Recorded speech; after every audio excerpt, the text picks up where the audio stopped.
Kalau kita membahas sejarah kemerdekaan Indonesia, topik yang paling sering muncul biasanya seputar pertempuran bersenjata atau perjuangan diplomasi para pendiri bangsa.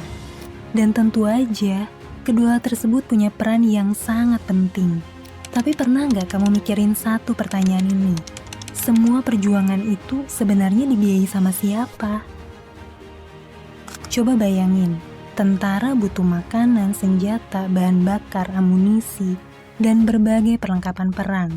Pemerintah yang baru berdiri juga butuh biaya buat menggaji pegawai, jalanin kantor, dan menjaga roda pemerintahan tetap bergerak. Belum lagi upaya diplomasi untuk mencari pengakuan dan dukungan dari luar negeri, yang tentu juga butuh biaya yang besar. Masalahnya saat itu Indonesia masih negara yang baru lahir. Fondasi pemerintahan kita belum kokoh. Kedaulatan negara kita belum diakui secara luas oleh dunia internasional. Belum lagi, kita harus menghadapi agresi militer oleh Belanda.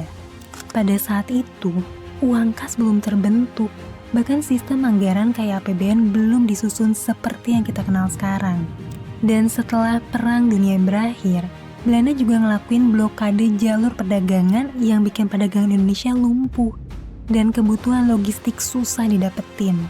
Di sisi lain, pinjaman luar negeri juga nggak bisa didapat, karena Indonesia belum diakui sebagai negara berdaulat sebelum tahun 1949.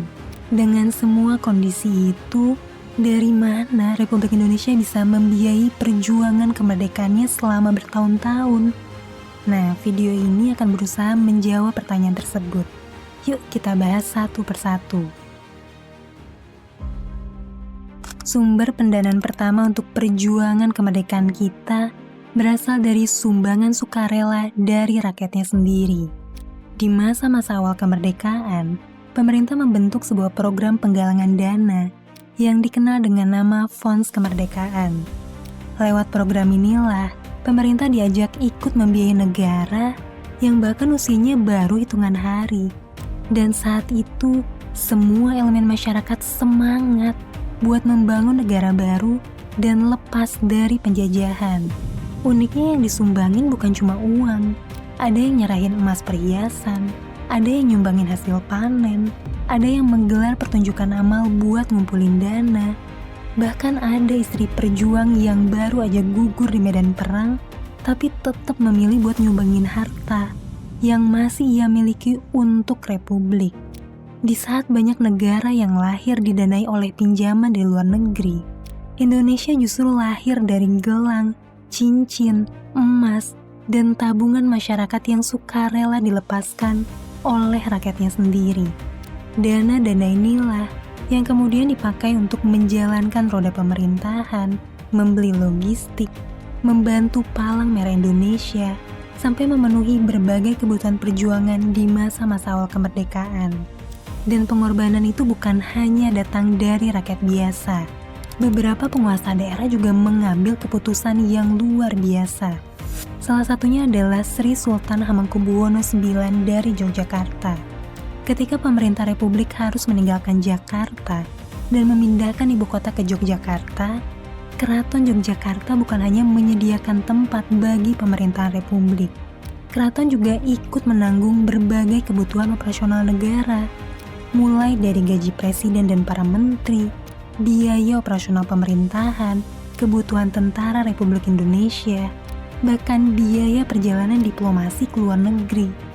Saat kas negara benar-benar kosong, Sri Sultan Hamengkubuwono IX bahkan nyumbangin sekitar 6,5 juta gulden dari kas kesultanan. Yang menarik, beliau nggak pernah minta uang itu dikembalikan, bahkan kepada penerusnya. Beliau berpesan supaya harta keraton yang sudah diberikan kepada Republik tidak pernah diminta kembali. Di Sumatera, ada kisah yang tidak kalah mengharukan. Di tahun 1945, Sultan Syarif Qasim II dari Kesultanan Siak menyatakan bergabung dengan Republik Indonesia. Beliau bukan hanya menyerahkan wilayah kerajaannya, tetapi juga seluruh istana kerajaannya serta sejumlah uang sebanyak 13 juta gulden, jumlah yang luar biasa besar pada saat itu. Bahkan jika dikonversi ke mata uang rupiah saat ini, 13 juta gulden itu diperkirakan bernilai lebih dari 1.000 triliun rupiah. Ini menjadi sumbangan sukarela terbesar yang diterima oleh Republik. Apalagi wilayah Kesultanan Siak sendiri merupakan salah satu daerah yang kaya dengan minyak bumi. Artinya beliau bukan sekadar kehilangan uang, beliau rela melepaskan sumber kekayaan dan kekuasaan yang dimilikinya demi menjadi bagian dari Republik Indonesia. Setelah itu, Sultan Syarif Qasim II yang memutuskan bergabung dengan Republik menanggalkan gelarnya sebagai raja dan memilih menjadi warga negara biasa. Di antara semua bentuk sumbangan yang diberikan rakyat kepada Republik, ada satu kisah yang paling terkenal dan sangat mengharukan. Di tahun 1948, Republik Indonesia bahkan belum memiliki satupun pesawat terbang sendiri. Padahal saat itu, pesawat bukan sekadar alat transportasi. Pesawat menjadi kebutuhan yang sangat vital untuk menembus blokade Belanda, mengangkut logistik, membawa para diplomat ke luar negeri, sekaligus menunjukkan kepada dunia bahwa Republik Indonesia masih berdiri dan terus berjuang. Karena itulah, di bulan Juni 1948, Presiden Soekarno datang ke Banda Aceh dan mengajak masyarakat Aceh untuk membantu membeli pesawat bagi Republik. Ajakan itu mendapat sambutan yang luar biasa. Dalam waktu yang relatif singkat, masyarakat Aceh berhasil mengumpulkan sekitar 20 kg emas. Yang membuat kisah ini begitu istimewa, emas itu bukan berasal dari segelintir orang kaya, melainkan dari ribuan masyarakat biasa yang menyumbangkan apapun yang mereka miliki. Salah satu nama yang dikenang adalah Tengku Nyak Sandang. Ia bukan bangsawan, bukan pejabat, dan bukan pengusaha besar. Saat itu usianya baru sekitar 23 tahun. Bersama keluarganya, dia menjual kebun dan harta yang dia miliki, lalu menyumbangkan sekitar 20 mayam atau setara 66 gram emas demi membantu membeli pesawat untuk Republik Indonesia. Dari sumbangan masyarakat Aceh inilah lahir pesawat Dakota RI-001 Selawah, salah satu pesawat pertama yang dimiliki Republik Indonesia. Pesawat ini digunakan untuk mendukung misi diplomasi, mengangkut logistik, serta membantu menembus blokade Belanda. Bahkan dalam perkembangannya, maskapai ini kemudian menjadi salah satu cikal bakal lahirnya maskapai nasional yang kini kita kenal sebagai Garuda Indonesia.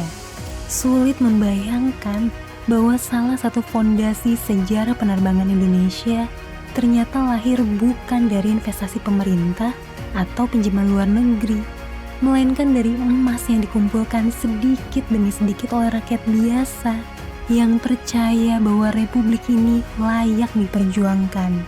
Semua kisah ini memperlihatkan satu hal, kemerdekaan Indonesia memang diproklamasikan oleh para pendiri bangsa, dipertahankan oleh para pejuang di medan perang.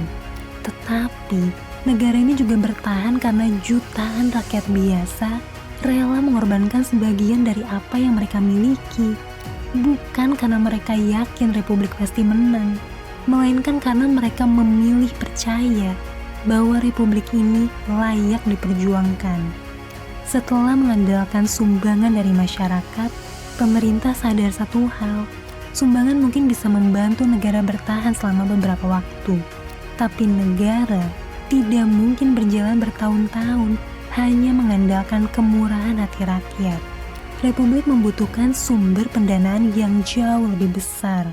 Maka di tahun 1946, negara Indonesia meminta pinjaman utang kepada rakyatnya sendiri, yang diwujudkan dalam Undang-Undang Nomor 4 Tahun 1946 dengan nama Program Pinjaman Nasional. Pemerintah menerbitkan obligasi dan mengajak masyarakat meminjamkan uang mereka kepada Republik. Bayangkan, pinjaman itu dijanjikan akan dikembalikan 40 tahun kemudian dengan bunga 4% per tahun. Kalau dipikir-pikir secara konsep, obligasi ini sangatlah tidak menarik dan risikonya sangatlah tinggi. Coba bayangin, kamu hidup di tahun 1946. Negara kamu bahkan belum diakui dunia. Perang masih berlangsung, Gak ada yang tahu apakah Republik Indonesia akan bertahan atau justru jatuh kembali ke tangan Belanda. Dalam situasi seperti itu, respon masyarakat saat itu luar biasa. Di berbagai kota, masyarakat berbondong-bondong membeli obligasi pinjaman nasional. Banyak organisasi ikut menggerakkan anggotanya, mulai dari Masyumi, PNI, Ikatan Pelajar Indonesia, Pusat Barisan Tani Indonesia, bahkan anggota Tentara Republik Indonesia ikut menyisihkan sebagian penghasilannya untuk membeli obligasi ini secara gotong royong. Di Sleman, DPR Kabupaten mengajak masyarakat bersama-sama membeli obligasi senilai 1 juta rupiah. Di Jakarta, organisasi perempuan mengumpulkan emas, perak, dan berbagai perhiasan untuk ditukar menjadi obligasi negara. Komunitas keturunan Arab dan Tionghoa juga ikut berpartisipasi. Di Garut, seorang pedagang keturunan Tionghoa bahkan mengadakan pasar malam. Lalu seluruh keuntungan dari acara itu digunakan untuk membeli obligasi pinjaman nasional. Target pemerintah saat itu sebenarnya sangat besar, yaitu menghimpun dana sebesar 1 miliar uang pendudukan Jepang. Jumlah yang berhasil terkumpul sekitar 527 juta, atau hanya sekitar separuh dari target. Kalau dilihat dari angka, mungkin program ini terlihat belum sepenuhnya berhasil. Tapi, untuk pertama kali dalam sejarah, Republik Indonesia membuktikan bahwa rakyatnya bersedia menjadi kreditur bagi negara yang bahkan belum berusia 1 tahun. Mereka rela menunda kepentingan pribadi, rela menunggu puluhan tahun, dan rela mengambil risiko kehilangan seluruh uang mereka jika Republik ini tidak bertahan dalam gempuran militer Belanda. Kalau kita lihat ke belakang, pinjaman nasional tahun 1946 sebenarnya bukan sekadar program mencari dana. Ini adalah salah satu referendum kepercayaan pertama terhadap Republik Indonesia. Dan hasilnya, jutaan rakyat memilih untuk percaya. Namun, meski pinjaman nasional berhasil menghimpun ratusan juta rupiah, pemerintah masih menghadapi persoalan yang jauh lebih mendasar. Republik Indonesia bahkan belum memiliki uangnya sendiri. Saat itu ada berbagai mata uang yang beredar sekaligus. Ada uang pendudukan Jepang, ada uang peninggalan Hindia Belanda, dan kemudian Belanda kembali menerbitkan uang nica. Akibatnya, perdagangan menjadi kacau, inflasi semakin tinggi, dan pemerintah Republik tidak memiliki kendali atas sistem pembayaran di negaranya sendiri. Karena itulah muncul gagasan agar Republik memiliki mata uangnya sendiri, bukan semata-mata supaya ada alat pembayaran, tapi juga sebagai simbol bahwa Indonesia adalah negara yang benar-benar berdaulat. Lahirlah uang Republik Indonesia, atau yang lebih dikenal dengan nama ORI. Namun mencetak uang ternyata jauh lebih mudah daripada membuat masyarakat percaya pada uang tersebut. Apalagi di tengah perang, Belanda berusaha menggagalkan penyebaran ORI dengan berbagai cara. Mereka menerbitkan uang nica sebagai pesaing, menyebarkan ori palsu untuk merusak kepercayaan masyarakat, bahkan melakukan intimidasi agar masyarakat tetap menggunakan uang nica. Tetapi yang terjadi justru sebaliknya. Di banyak daerah, pedagang lebih memilih menerima pembayaran menggunakan ori. Bahkan ada yang rela menerima ori dengan nilai tukar yang lebih rendah dibandingkan uang nica. Karena bagi masyarakat Indonesia saat itu, memilih mata uang bukan sekadar keputusan ekonomi, tapi juga keputusan politik. Dengan menerima ori, mereka sedang mengatakan satu hal, kami percaya kepada Republik. Pada akhirnya, yang membuat ori bernilai bukanlah tinta yang dicetak di atas kertasnya, melainkan kepercayaan jutaan rakyat Indonesia.